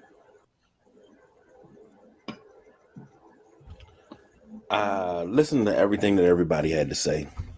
And this is one of those, I guess this is filler. I don't understand the point of it, but give me Theory. Just because I believe it makes no sense to put any type of title on John Cena right now, especially if it's not universal heavyweight. It holds no weight. So now this next match could actually set up. What was your pick? What was your pick? I said mine already. I said with John Cena. Okay. Oh, I it's not like I didn't know because I mean, hell, if you could, you'll pick Cena for every match because you can't see him. But hey, do your thing, man.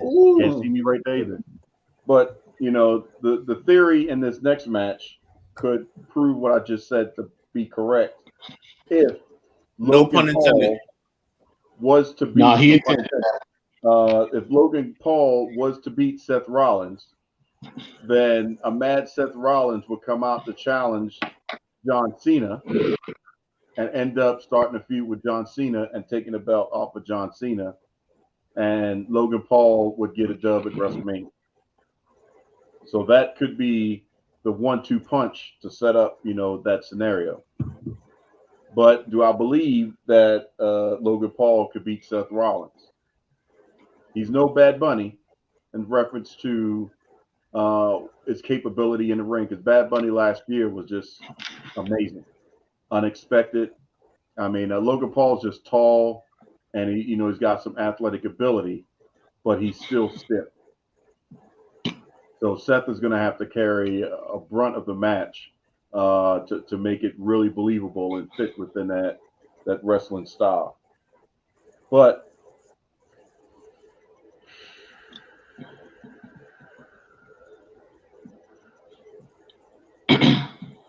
that'd be 2 losses back to back for Logan Paul, though, and then a win. So it'd be 1-2 in the grand scheme of things and major matches. I'm just going to keep old faithful. I'm going to go Seth. Rada, who you got? I think I have to go Seth because we have no other reason. Give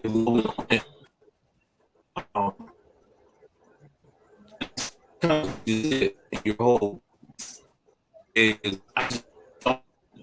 You need to go feed that gerbil that's running your Wi-Fi, man. Uh-oh. Can you hear me now? Yep, you're good. Can you hear me now? Yes. No? Maybe? Yeah. Yeah. Yeah. All right.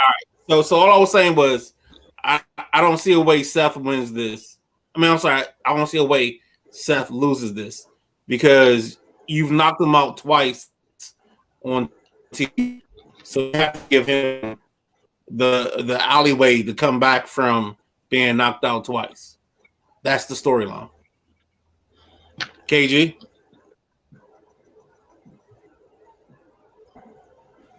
As I sit here at 10:53 at night on a Saturday with the Wrestlemaniacs, I do not believe in my heart of hearts that we're actually talking about whether it be Paul Bunyan, Ryan Paul, Rand Paul, Logan Paul, Billy Paul, me and Mrs. Jones, that we're actually sitting here talking about a Paul brother having a moment at WrestleMania.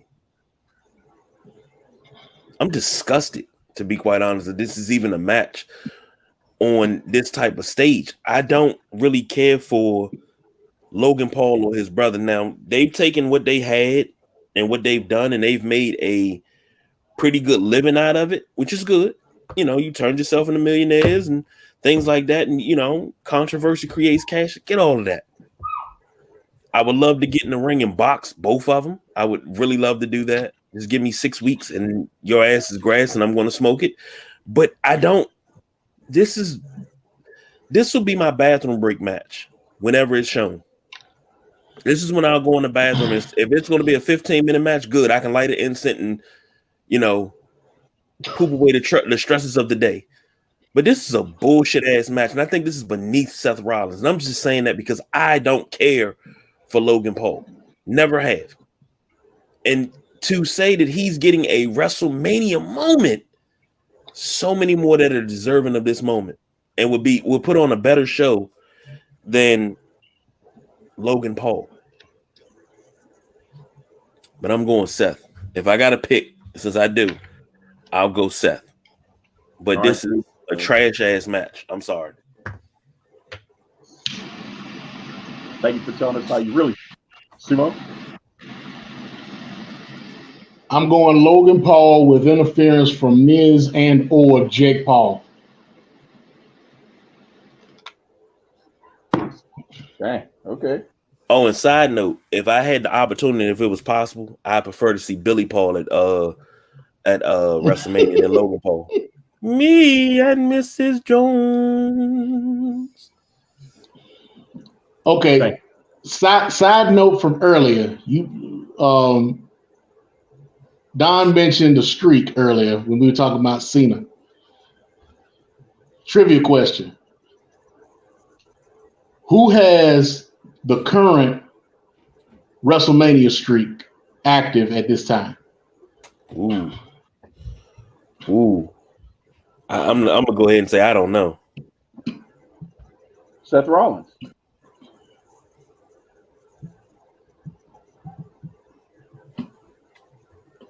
Who do you think, Ryder?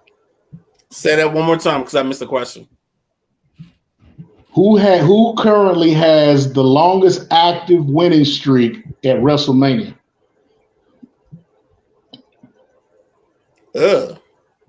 Probably Seth. I'll say either Seth or Bianca. Which for Nope. Bianca's not a match. Nah, you know what? Hold on. I'm gonna go outside. I'm gonna say Charlotte. Did she? Nope. Ah, damn. All right. Go ahead. RVD. Really? He has 4 straight WrestleMania matches. He's undefeated in 4 matches at WrestleMania, and nobody's beaten the 4-match streak since he's left. Well, he is one of a kind. And Another great entrance. Yes, I have put work to that too. One of a kind. I'll never look at that song the same now. Oh, boy. You got to stop in the middle of it and get it. Especially Wait a minute. Hold on now. Wait a minute. What? One of a kind or walk? I've done both. Are we really being picky about this? I've done both. No, I'm saying which one's better? Which one you think is better? Walk. Which One of a kind or walk? And I know one of a kind was off of walk, but which one was better? Which one was better? A walk all day long. It's 2 different versions of walk. Are we talking Pantera's walk? You're talking Pantera's walk. Okay. The You got Pantera, and then you also have I want to say, is it Avenged Sevenfold that did it? Somebody else redid walk, and they did a really, really good job with it. No, well, the one I'm talking about is Pantera's version. That's the version he used in ECW. Oh, I love that. I love that version. That's the one right there. Walk on home, boys. That's why I miss ECW, man. It's the only place where you can have that come out. People had, just crowd entrances, not just an entrance, but crowd entrances. But and by the way, and since I didn't chime in on this, greatest wrestling entrance, period, Sandman. I'd put him up there in top 5. I wouldn't say period. Period. No. You can't. You can never top. You can never. I don't care who it is. You can never top One Night Stand. ECW. 2. I agree. ECW One Night Stand 2.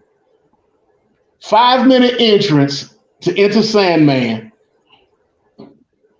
Yeah. You can't do that. But the only reason why I wouldn't agree with you at number 1 is because it's more the song than Sandman. You picking nits. No, you can't. I mean, anybody. Okay, so anybody can walk out the Sandman. I mean, look, who's the Yankee pitcher that came out the Sandman? Mariano Rivera. Anybody can come out the Sandman. Yeah, but he was a Yankee. It's with it. Come on now. This man started at the top of the Hammerstein Ballroom, worked his way all the way 2 rounds around the ring into the stands. The motorboat with the beard to the boobies. Mm-hmm. Tommy Dreamer. Come on now. I'm not saying that wasn't a great entrance, but of all time, nothing like it. Consistently every night, yes, Chris Jericho. Consistently every night, Chris Jericho. Bottom, hands down. But all-time greatest entrance, just like everybody says, just like everybody has the opinion about the greatest Super Bowl halftime show. One time, all time, Sandman, ECW One Night Stand. Okay. We'll respect. Oh, and by the way, Prince has the best Super Bowl halftime show. Well, I'd give him and Michael Jackson a equal footing on that one. No, I'm sorry. Equal footing. Purple Rain, In the Rain. I agree. I'm sorry. Environment helped on that one, but I'm not taking anything off of Prince's. Lord knows that was a moment. But MJ, come on now. Oh yeah, for somebody to stand still for 5 minutes and get a pop like that, I mean, yeah, I give it to him. But I'm sorry. As a whole show, Prince couldn't be touched. That's what. So we lost somebody. He said he had to jump. Midnight Rider had to jump. Yeah, he said he had to jump. Nah, he didn't want to get. He didn't want to get it on that Super Bowl with. He don't know how we roll. We can go a solid 2 hours, especially when we playing that music. So I guess we'll be grading on the curve. So the next one is another fluff.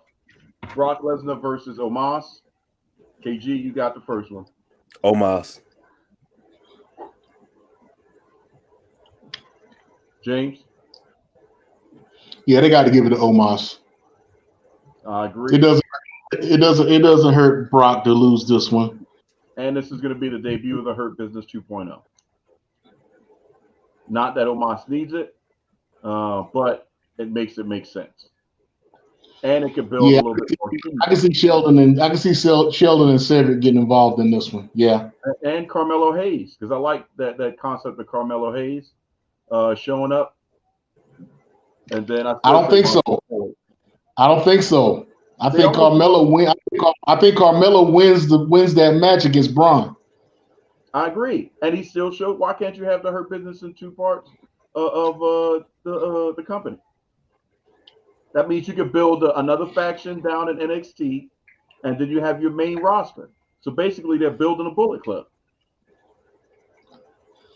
It could have. That could happen. And then you can have the Freebird rule.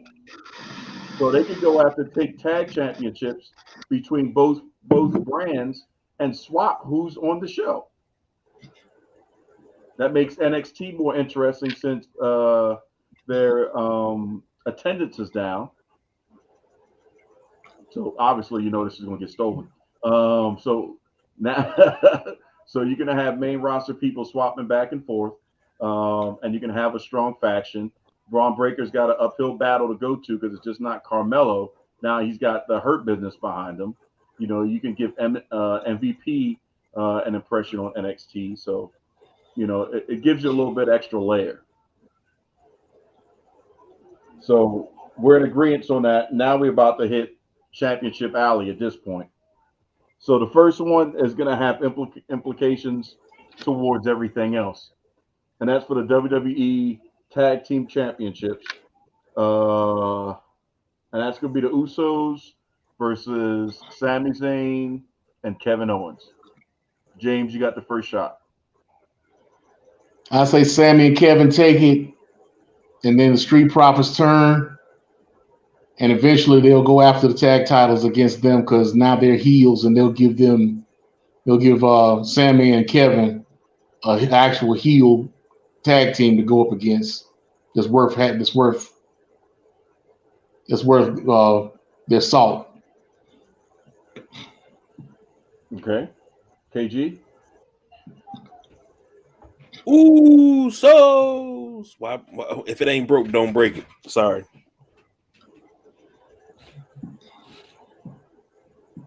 I like the Street Profits thing, but if they're gonna go heel, I know it's gonna sound crazy. I would have the Street Profits cost Sammy and KO, so that way they could take the belts off the Usos. Throw into the mix though between those two, because Sammy and KO, they're not going to be an established tag team; they're just in it. Throw into the mix the potential of Big E coming back.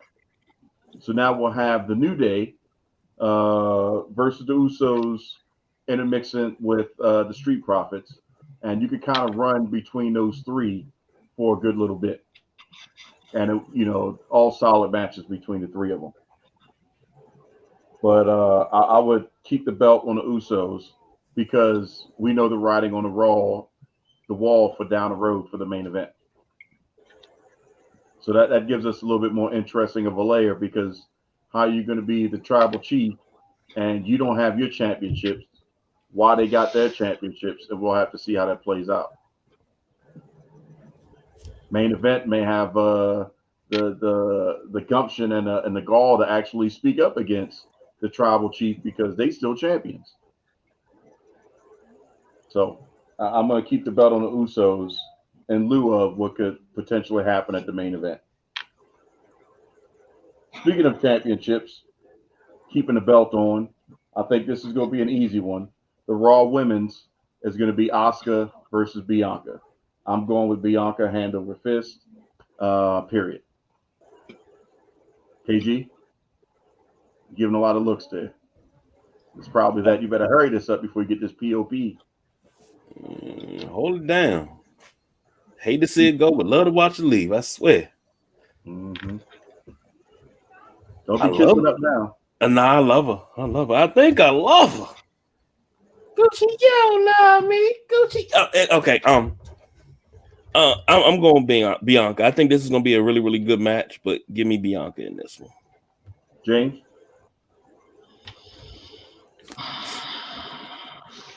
I'm torn on this one myself. This is the one I'm torn on. Because I can see Asuka winning. Especially since Bianca's had the belt for a while. Longest reigning African American champion in history.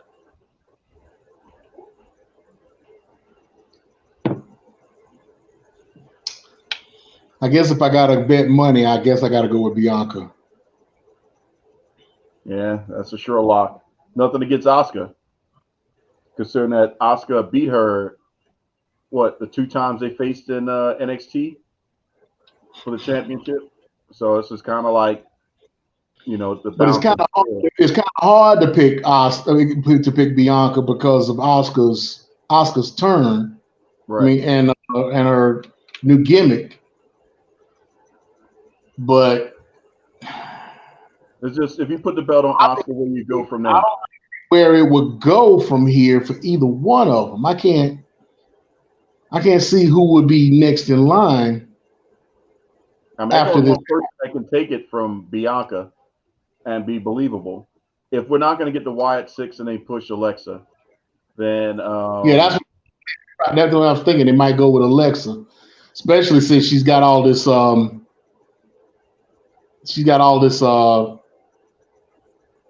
fan support, this support now with her cancer scare and all that going on, and the fact that they're talking about this Y6 stuff with her involved.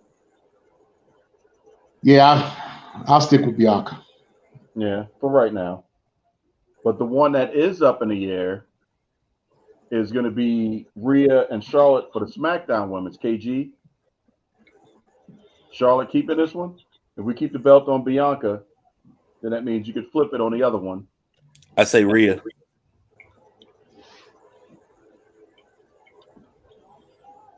Okay. It's only right. Huh? Mommy got to win it. It's only right. Okay, so if we have Finn win Hell in a Cell, Rhea wins the SmackDown Women's Championship, she has to go to the other brand, or Charlotte can win. And what do you do?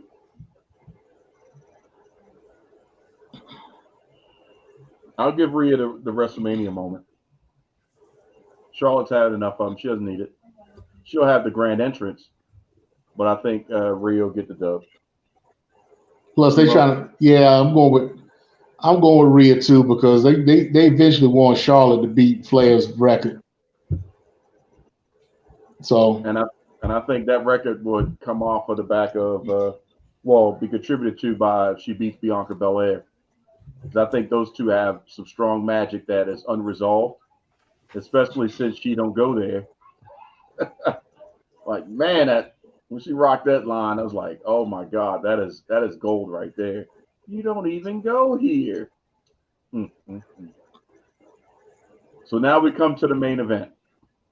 The question is, are we in unison that it's obvious? Or are they going to go ahead and be like, nah, that's not happening? So, Sumo, you're going to lead it off. Undisputed WWE Universal Championship. Tribal Chief, the head of the table, Roman Reigns, versus the working man's son, Cody Rhodes. yeah, I got to go with Cody. I'm thinking WrestleMania is going to be the beginning of the downfall of the bloodline. The Usos going to lose their belts. I mean, I see your point. You have a good point with what you're saying with the tag belts. But I think if they both lose, then it puts the same emphasis. It puts the same onus or emphasis on Roman by losing. Because they say, yeah, we lost the tag titles, but you're the tribal chief. Who are you to talk about us? You lost too. How you gonna talk about us and you ain't got and you looking a little light yourself there, buddy. Mm-hmm. So, with everybody losing the belts, then that makes the bloodline weak, and it brings dissension all the way around. So yeah, I gotta go with Cody. Word. I agree. I'm going with Cody. KG. I would steal you guys shine and say Roman, but I think Roman's due for a vacation, so I'm gonna say Cody. I agree. I was going to say the same thing. It's time for him to get a break out the limelight. Take about 3 months off. Don't need to see him for a while. Relax, and then come back with a program that's going to make some sense. But right now, we don't need to see him. So the X factor on the bloodline scenario is going to be if the Usos keep the championship. We'll see how that plays out. Well, ladies and gentlemen, thank you for riding with us. We did about 2 hours strong, as rightfully it should be, an hour per. So, and there'll probably be another match or two that shows up between now and WrestleMania.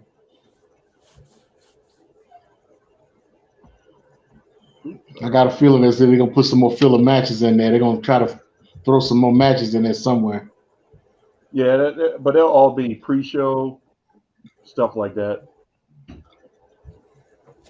I wouldn't be surprised if they moved the Andre Memorial Battle Royal over to Sunday pre-show, like they have in years past. No, they've already announced it. They've already announced it for Friday. That's what I'm saying. I wouldn't be surprised if they move it because they may have to work in some Dominic plans and stuff like that to take up that time slot. No, I doubt it. They'll probably give that whole last hour, that second hour, to the battle. Oh, the battle royal, yeah. We'll see. But ladies and gentlemen, thank you for hanging out with us. About to hit 2 hours and 5 minutes of power from the mothership. So, I don't have anything to say but, diversify your bonds. KG, what you got for the peoples? Like, subscribe, and listen to every show on every platform, whether it be Spotify, Apple, Google, YouTube, Twitch, Facebook. Blow them like and subscribe. Hit that bell. That's what I want you to do. Hit that bell. That's right. And don't forget about Stitcher, Podbean, Podcast. It's been a while since we had to go through all that stuff. Yeah. And what was the all one? out. What was it? Pod Booty? What was the one that didn't pay us? Owl Tail. Yeah. We ain't never get nothing for no tail or nothing. See, that's what I'm talking about. You was always tricking for it. The hell with that. So, KG, you got the last line of the show. No, the Nubian Sumo has the last line of the show. I know that. I'm trying to mess that I up. always have the last line of the show. It's in my contract. Trying to get one last dig. Plus the fact we need to look at that contract again. You know, we need to. It's about time for us to look at my contract again. We're blind. We can't see. Ooh, that's a meeting on Monday morning. You got all them kids you got. You probably blind. That's what I just You can't said. see nothing. I got some wrestling music to put some work into. I don't know what you're doing. Lord, here we go. I gotta hit that one winged angel right there.